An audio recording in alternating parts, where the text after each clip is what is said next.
ఆయన ఎన్నుకున్న ప్రవక్తలందరూ తమ సాత్వికంతో సేవ చేశారు. అపోస్తలులు సాత్వికంతో సేవ చేశారు.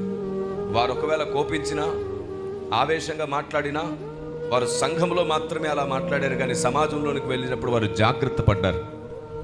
తమ సహనం సకల జనులకు తెలియబడేటట్లుగా వారు నడుచుకున్నారు. అందుకే కదా వారిని రాళ్లతో కొట్టి చంపగలిగారు. వాళ్ళు ఎప్పుడు తమ ప్రాణాల నుండి దేవుని పని చేశారు. కానీ ఈరోజు మన నోటి మాటే మన ప్రాణానికి ప్రమాదంగా మారుతుంది. మనం తవ్వుకున్న గోతులో మనమే పడేటట్లు సాతాను చేస్తున్నాడు. దాన్ని గుర్తించలేకపోతుంది నేటి క్రైస్తవ్యం. మనం సాతాను తంత్రములను ఎరగని వారము కాము అని వాక్యం సెలవిస్తుంది.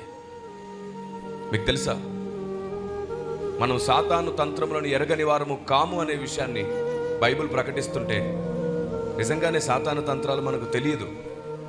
ఎరగని వారము కాము అని బైబిల్ అంటుంది. లేదు లేదు, అసలు సాతాను తంత్రములు మనకు తెలియదు అంటున్నాను నేను.